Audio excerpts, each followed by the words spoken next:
como eu disse, a gente começa com o professor doutor João Manuel de Oliveira, que veio de Lisboa, de Portugal, para fazer essa palestra amanhã, 3h30 da tarde, na UFPA, e veio aqui bater um papinho com a gente. Primeiro, obrigado por você ter vindo de novo. Boa tarde, desculpa.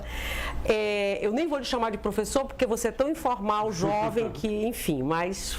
Eu já lhe disse, já dei aqui as suas credenciais, digamos assim.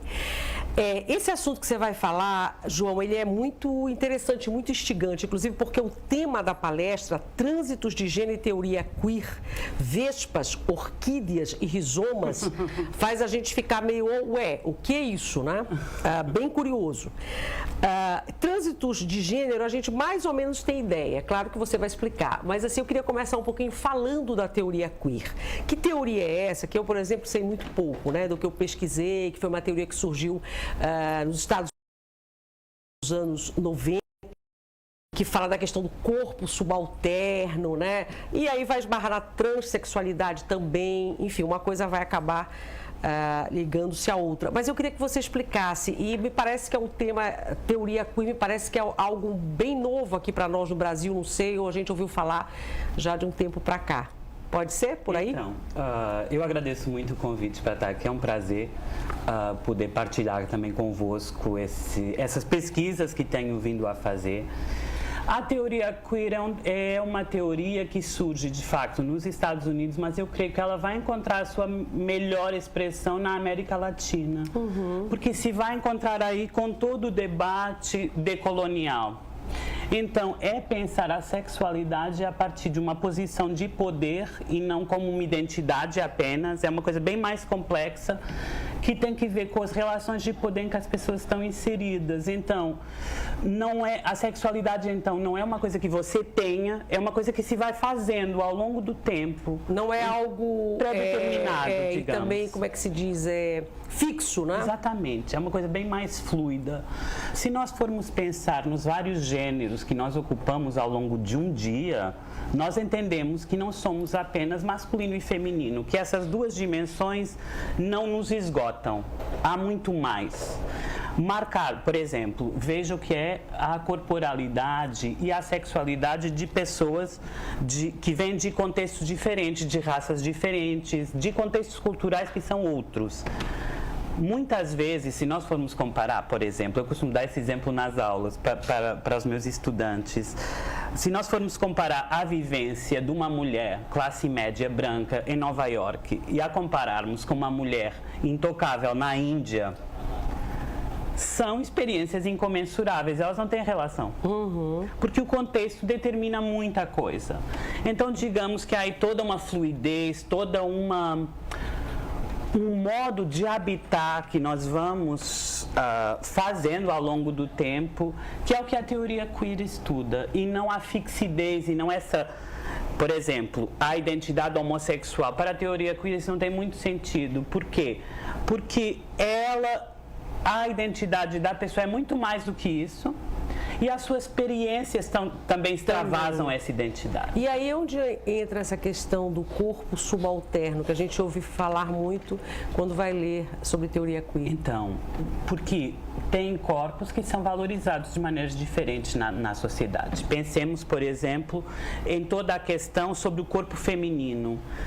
Ele é valorizado de uma maneira diferente em relação ao corpo masculino, até porque ele é muito mais objeto de uma série de objetificações que vemos, por exemplo, na mídia, na publicidade, numa série de... Agora, imagina quando a gente sai desse binário homem-mulher e entramos com os outros gêneros que também existem. Por exemplo, pensemos no corpo travesti, que é vítima de uma série de violências, tanto simbólicas como físicas e psicológicas, que extravasam muito essa dimensão do gênero masculino e feminino. É como se fosse um corpo mais vulnerável que os outros corpos à violência.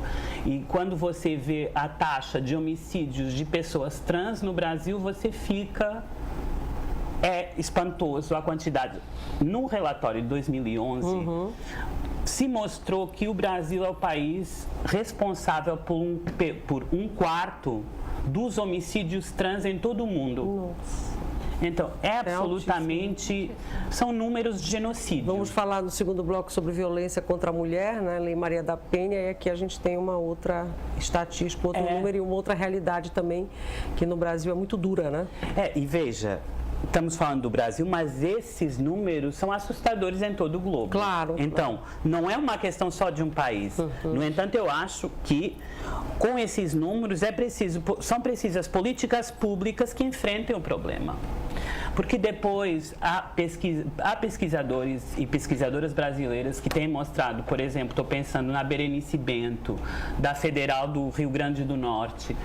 A professora Berenice Bento mostrou também, num trabalho que ela está fazendo sobre esse tema, o modo como essas mortes também são executadas com regimes de crueldade. O que mostra essa questão que você estava falando, esse diferencial de tratamento dos vários corpos. Então, aí tem de fato um corpo subalterno. Um corpo que é passível de todo tipo de em relação ao corpo, ao travesti, além da violência física, essa violência física é praticada com requintes de crueldade, né? Que eu não sei se em relação à mulher, a Clívia tem alguns casos, né? Sim, coisas também, semelhantes. Né? Infelizmente. E também falando nessa relação de poder, os requintes de crueldades como forma de marca da relação de poder, né? Quando ele falou, me tocou nesse momento, né? E eu falei assim, eu escuto muito essa história, não vertida dessa forma, relação de poder, mas isso, a violência é vexatória, para deixar muito claro quem tem o poder. Se nós fôssemos pensar se formos pensar na Maria da Penha mesmo, né, da história dela que deu origem à lei, ela é um caso típico, está em cadeira de rodas hoje, né, até hoje. Desse caso você está falando que é para deixar uma marca, né, como se fosse meio isso, no corpo e tal. E tem a história da marca, né, da violência da marca, de marcar com ferro, de marcar com... não, é uma coisa histórica. Né? E é uma coisa que ocorre reiteradamente, que a violência ela ocorra e ao final ou durante marque a mulher. Como isso também. Então, que aqui é um outro corpo subalterno também. É um corpo que é passível desse ato de agressão. Entendi. Só os corpos subalternos estão nessa condição, porque tem toda uma construção da vulnerabilidade desses corpos que tem que ver com posições sociais que eles ocupam e com representações que há sobre essas posições. Então, determinados corpos podem ser mortos, outros não. Aí entramos numa outra questão que eu vou abordar também na conferência, que é a questão da necropolítica, nós, para além de termos políticas que têm que ver com a gestão da vida e dos corpos, há pesquisadores africanos que vieram trazer pontuar a questão na África, não é tanto a questão da gestão da vida, há também a gestão da morte de determinadas populações. E eu acho que é um aprendizado que nós temos que fazer com esses pesquisadores, porque nós temos essa situação também, tanto na Europa como na América Latina, que determinados corpos estão marcados para serem mais vulneráveis que outros e, por isso, requerem mais proteção da parte do Estado, que, ao se negar a fazer esse trabalho de proteção, está de alguma forma favorecendo que determinadas pessoas possam ser eliminadas ou pelo menos esquecidas, em que o Estado, áreas onde o Estado não intervém. Pensemos, por exemplo, na questão desses homicídios que ocorrem em determinadas circunstâncias em que você entende que a proteção do Estado não está sendo assegurada àquela população. O que pode querer dizer que, de alguma forma, a lei está, ao esquecer e silenciar isso, de alguma maneira está sendo cúmplice desse ato, por negligência, digamos assim. Então, é uma questão que o meu trabalho tem trazido também. É um ponto que você pesquisa também, não é? E a minha pesquisa começou muito por questões ligadas às mulheres. Eu venho daí, teoria feminista, estudos de gênero. Então, foi a partir daí que eu percebi que essa população ainda estava mais em risco. que aí você se refere à população trans, né? Sim. Que ainda está mais vulnerável, de certa forma. É porque transgridem diretamente, as pessoas veem nessa população como uma espécie de absolutos transgressores da ordem do gênero. Então, imagina, se mulheres tidas por determinados homens como mal comportadas, que podem ser vítimas até de morte, como sabemos, né? Sim. Imagina no caso das pessoas trans. que transformam o corpo em outra coisa. Exatamente. É difícil para certas pessoas aceitar esse tipo de coisa, né? E não é só uma questão de certas pessoas, há uma questão Conviver cultural com isso. sobre isso, Claro. há uma cultura de... Mas que você acha que aqui na América Latina isso é mais forte, quer dizer, essa, digamos, não aceitação, esse preconceito, ou é o mundo eu acho que inteiro? é generalizado. A transfobia... Você que mora na Europa, por exemplo. Nós, por exemplo, em Portugal há um caso que inaugura a preocupação, uma preocupação dos movimentos sociais e de pessoas que fazem pesquisa sobre a área, que é o caso da Gisberta, que tem inclusivamente uma música que a Maria Bethânia canta sobre ela, que é uma mulher trans brasileira, imigrante, né, que vivia no Porto, em Portugal, e que é barbaramente assassinada por um grupo de adolescentes que estavam numa instituição com dinheiro público, que deixava eles, assim, fazerem o que entendessem. Pegaram essa mulher trans, que ela também tinha um problema de dependência de drogas e vivia na rua. Por isso também há aqui um acúmulo de vulnerabilidades. Com certeza. Tornando a posição dela cada vez mais vulnerável. E ela é torturada durante dias, até que finalmente a jogam num poço, onde ela se afoga no final. Então, a sentença não dá esses jovens como culpados de homicídio, porque eles não afogaram ela morreu afogada no final. Então, esse tipo de questões que são muito revoltantes. E essa morte da Gisberta foi para nós muito importante para perceber a situação real em que essas pessoas estavam vivendo e os riscos e vulnerabilidades a que elas estavam sujeitas, né? Então, foi só para dar um exemplo de como essa necropolítica é exercida, como esse poder negativo e que implica tornar a pessoa cada vez mais vulnerável foi feito. E que é, como você disse, no mundo todo, me parece, né? Com no mundo todo. Talvez alguns países menos, mas no geral... Porque tem países que, por exemplo, o Brasil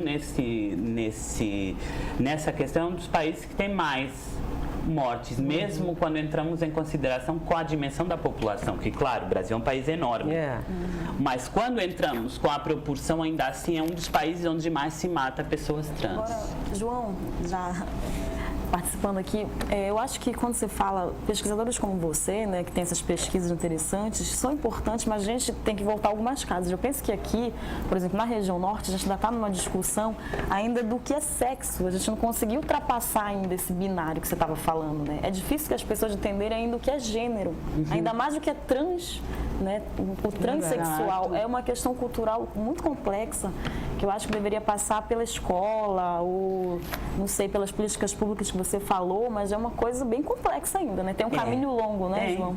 Tem como tudo. Como tudo que é interessante na vida, tem um caminho longo.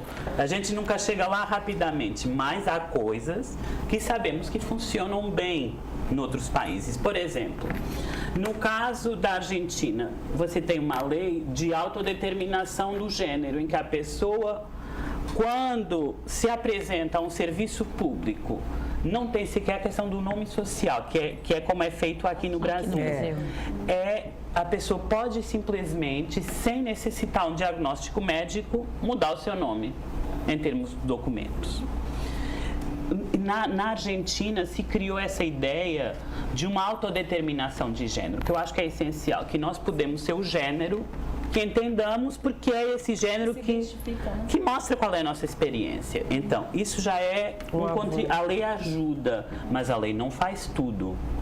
Então, precisamos desse trabalho das escolas, trabalho também clarificador do que pode ser o gênero, para, por exemplo, porque muita gente é um tema contestado, disputado, sobretudo por grupos com valores muito conservadores, que o que propõem é que só haja dois.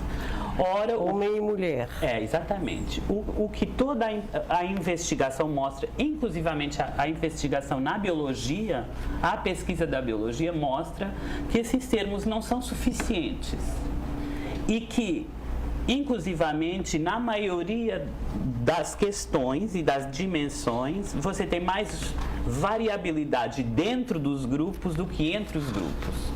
Ou seja, você tem mais diferenças entre mulheres do que entre homens e mulheres, por exemplo. O que mostra que a categoria não está funcionando muito bem, né? Aí eu queria que você explicasse melhor para a gente. Por exemplo, no gênero feminino, né, digamos aí, se a gente for nesse binário, né, homem e mulher, quando você diz que se eu falar subgêneros vai ficar complicado porque parece que sub é menos, né? Esses outros gêneros que dentro do gênero mulher, as outras espécies, quais seriam assim? Você disse que tem várias. Olha, tem tantas como tem mulheres. Ou seja, mas assim, e essas mulheres, como é que elas se autodefinem? Depende. Dentro desses... Olha, depende. Por exemplo, tem muitas mulheres que gostam muito dessa categoria mulher.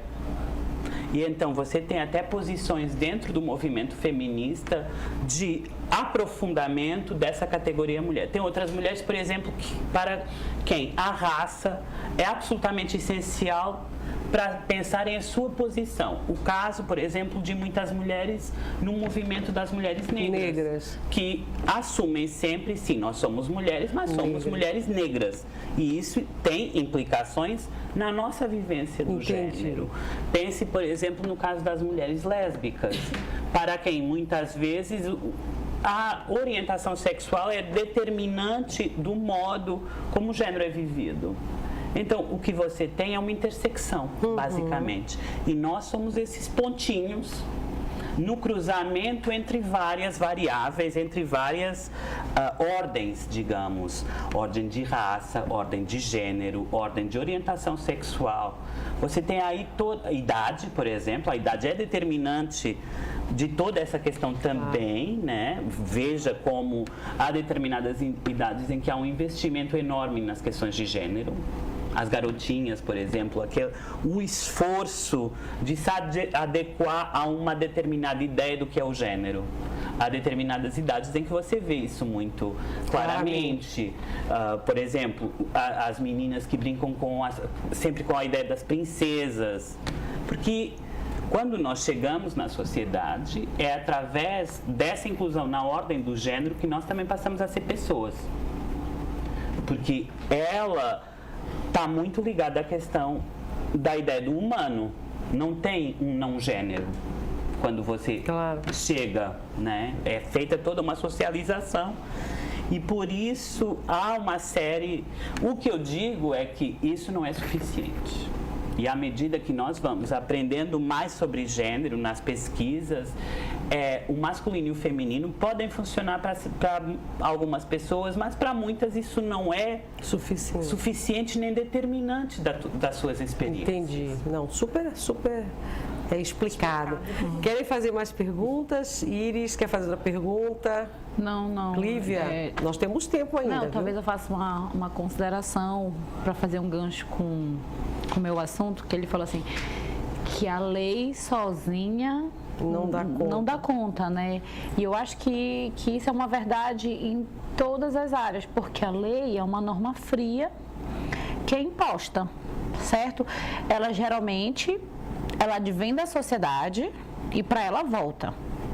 Certo? Então, a gente elabora uma lei, os legisladores elaboram uma lei, pelo menos em tese, analisando o comportamento social e vendo a necessidade daquela lei. De normatizar aquele problema, aquele fato, aquilo que aconteceu. E ela vem da sociedade e para ela volta. Então, assim, se a sociedade não torna aquela lei importante, se ela não abraça. A gente tem um fenômeno que só no Brasil eu conheço isso, assim, que a lei não pegou. Mas sabe, acontece em outros países também. Tem essa história aqui. A lei não pegou.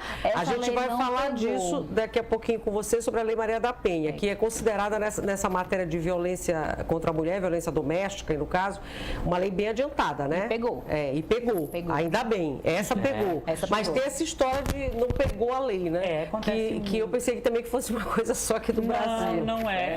Não pega. Nós em Portugal temos muita experiência sobre leis que não pegam também. No resto da Europa também. Não é uma questão específica.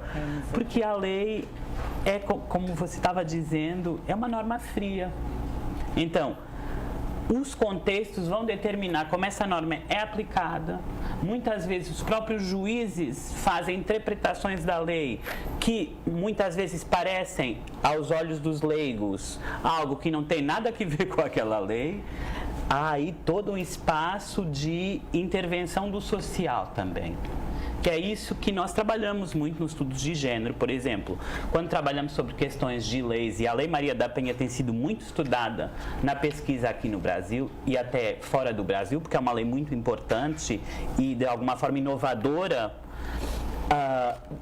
é uma questão que tem sido bastante evidenciada, que é essa diferença, o contexto determina muito a aplicação.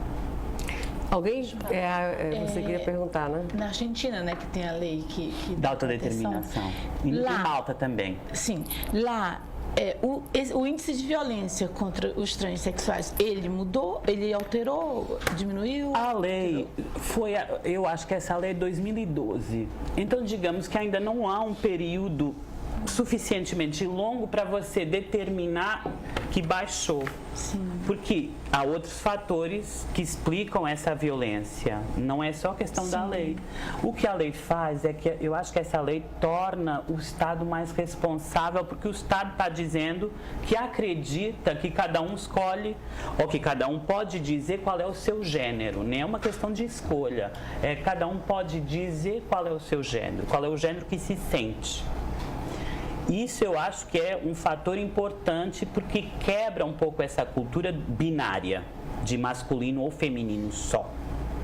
Então, e sobretudo uma cultura de determinação biológica de um facto que é social, porque o gênero só serve para a gente se dar na sociedade. Mas essa lei na Argentina, ela funciona como na prática? Por exemplo, se eu sou Renata, mas eu não quero mais ser a Renata, quero ser o Renato, eu vou lá e eu peço o meu documento de identidade, eu peço essa mudança, eu quero um cartório. Sem requerer nenhum nem tipo de médico, médica, nem nada de atestado, esse tipo de coisa. Eu vou lá e digo, não, eu quero moderno, ser, né?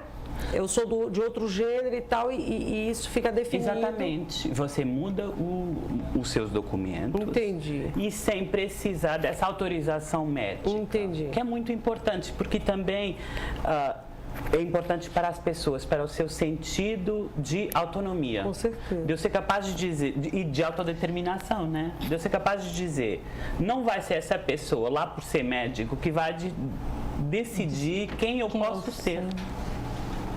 Entendi. Então, isso tem um lado, eu acho, super importante na construção da autonomia das pessoas. Tem países também que fizeram alterações a outro nível, que é você se declarar, por exemplo, sem gênero ou de gênero neutro, como a Austrália fez. Aqui tem várias possibilidades legais. Eu já tinha escutado falar desse gênero neutro, né? Eu não sabia que era especificamente na Austrália. Não, foi um caso na Austrália. Na Alemanha também está surgindo uma coisa parecida. E a gente escuta muito falar, assim, em termos de adolescente. Isso é uma coisa, quem tem convívio com adolescente, hoje em dia, eu vou usar uma palavra, tá na moda, dizer que se vê de forma neutra. né? E eu perguntando mesmo, inquirindo uma adolescente, ela me explicou que isso era uma coisa que na Europa, que existia essa possibilidade de você se declarar de um gênero neutro. Não quer se declarar menino, menina, homem, mulher. Colocar já por futuro a decisão também, né, do que... E colocar isso no futuro. né? Vejam, também é uma questão, não é estritamente a pessoa querer ou não querer, é que muitas vezes essas pessoas estão vivendo uma angústia porque não se identificam com aquilo. Verdade. Então, a questão do querer existe, mas há uma questão muitas vezes muito mais forte do que isso, que é essa angústia de dizer essas duas categorias para mim não servem. E eu me encaixo em quê, Eu não me né? encaixo. Eu não me encaixo em nenhuma e nem outra. Por que eu tenho que me encaixar? Por que tem que se encaixar, né? E, João, o que eu acho, assim, de tudo, que eu não sabia também, e foi recentemente, houve umas mudanças na Defensoria Pública e nós acabamos incorporando, vários núcleos acabaram incorporando o Núcleo de Direitos Humanos. Até a doutora Juliana, coordenadora do Núcleo de Direitos Humanos, esteve aqui uma semana atrás, ou 2 semanas atrás, e nós incorporamos todos juntos e acabamos tendo mais contato, né? Quando todo mundo vai para o mesmo núcleo. E eu fiquei abismada em saber que, na verdade, essa escolha do gênero pouco tem a ver com a sexualidade, vamos assim dizer. Que eu posso me sentir mulher e ter uma sexualidade, uma orientação pelo feminino também, né? Assim como eu posso me sentir homem, ou seja, hoje em dia não está mais ligado com a sexualidade, a questão do gênero, não é Não isso? necessariamente. Não necessariamente. Em alguns casos pode sim, estar, coincidir, de coincidir, mas pode não coincidir, não é isso? Porque aí tem que ver com a correspondência entre gênero, identidade e desejo. Isso. E muitas vezes essas três não batem certo. Eu acho que isso acontece nos seres humanos todos. A minha teoria é essa, que não há nada que diga que a gente tem que ser completamente conformes a isso tudo. Se formos pensar só do ponto de vista de sexo biológico, você tem pelo menos 5, 6 marcadores que podem não bater certo. E muitas vezes não batem. Só que ninguém nos pede um mapa cromossômico quando declaramos o nosso sexo, certo? Então, há uma série de questões que essas propostas teóricas têm vindo a levantar precisamente dessa incongruência e dessa inconsistência. Que muitas vezes, eu acho que a inconsistência tem muito mais a ver com o humano do que nós queremos aceitar. Por quê? Essa congruência toda não existe na maioria dos casos. Então, são as sociedades que quase criam uma fábula de que essa congruência existe. É a fábula do que já nem mais assim, ainda bem, né? Que é aquela propaganda de TV de família margarina, né? Exatamente. Que é a família, o pai, a mãe, felizes de manhã, ele bonito, ela bonita, arrumada, E na verdade a regra é a incongruência, né? É o não combinar. Até esse tipo de publicidade já mudou, né? Já fazem de outro jeito, porque antigamente era bem isso, né? Porque é aquele modelo normativo de família. O casal de filhos, o pai e a mãe. E que graças a movimentos como o movimento feminista foram desconstruídos, porque esses eram os lugares da violência contra as mulheres, forte, da violência contra as crianças também, que consagrava o papel do homem como aquele que podia decidir do destino daquele coletivo. Então, felizmente que isso já acabou, porque isso é um modelo... Acabou essa representação. Tá mudando. Tá mudando. É o que você disse, devagar, porque as coisas tendências de crise. Tendências de crise, digamos assim. Mas ainda é muito, isso não é muito forte. Mas hoje em dia, né? já é feio, eu entendi o que ele quer dizer. Hoje em dia, a pessoa é machista, ele é o chefe de família, mas ele não tem mais orgulho disso, ele tenta disfarçar. Disfarça um pouquinho. Tem uns que ainda tem orgulho, mas já é bem mais diferente do que era antes. As pessoas já disfarçam. Não, eu sou moderna. Exatamente. Já tem vergonha de desconstruído, né? Gente, a gente está chegando no finalzinho desse bloco. Deixa eu dar uma vezinha pro telespectador. Pergunta, comentário aí, Iaco. Temos perguntas. Vamos fazer uma, porque agora que eu fui olhar aqui pro relógio, já está adiantado. O papo tá bom, né? O Edir pergunta sobre a questão da educação sexual nas escolas. Se isso colaboraria, né, numa maneira diferente de tratar a questão de sexualidade, gênero, né? E como ele diz, que é uma ferramenta importante na opinião dele, para que haja o maior respeito. E ele comenta o que a defensora falou, né, Renata, que ele vê que não precisa mais se definir se é Renata ou se é Renato, mas que Renata, sendo mulher, pode se assumir Renato. Renato, exatamente. Gente, só pra gente explicar, porque a Clívia, que é a defensora pública que está aqui conosco, que a Iaco falou agora, é Clívia Renata, né? Isso. O nome dela é Clívia Renata Croelhas. E eu sou Renata também, então pra ter essa E eu atendo história. pelos dois nomes. E você atende pelos dois, né? dois nomes. Então, João, só pra gente terminar. Então, só para diga lá. terminar bem rápido, é a questão de, obviamente, que a educação sexual é tudo para essa questão, é super importante. Também porque é uma educação que ajuda as pessoas a perceber os seus direitos sexuais, reprodutivos, e para que elas não estejam reféns da ignorância. Então, isso eu acho que é absolutamente central. Só mais uma, dá tempo, rapidinho. O Fabrício Reis, ele pergunta em relação a essa questão binária de se tratar o padrão hoje da sociedade, se no caso... Só um momento. Na verdade, ele afirma que isso não é mais um paradoxo, né? E ele queria saber se isso acaba facilitando ou não essa interação, essa mistura de gêneros, digamos assim. Então, não há uma mistura necessariamente. Para algumas pessoas pode haver, para outras não. A questão é largarmos o padrão e podermos viver com os gêneros em que queremos habitar. E que não quer dizer que a pessoa vá nascer num gênero e morrer no mesmo. Isso, a gente até durante um dia da nossa vida, a gente vai mudando. Então, eu acho que isso tem que ver com a nossa forma de habitar o mundo, que não é fixa, não é pré-determinada. E daí a teoria queer ser muito importante, porque nos ajuda a pensar o fluido e a fluidez. Olha só, gente, quem quiser ouvir o professor Dr. João Manuel de Oliveira falar mais sobre isso e se aprofundar, logicamente, ele estará amanhã, né, fazendo uma palestra, proferindo uma palestra às 3h30 da tarde na UFPA e no Instituto de Educação Matemática e Científica da UFPA. E aí, com certeza, quem quiser ir lá para, como eu falei, se aprofundar mais nesse assunto, que é tão interessante esse tema todo, e é conversa para muito tempo, né? É, conversa para algum tempo. Porque uma coisa puxa a outra.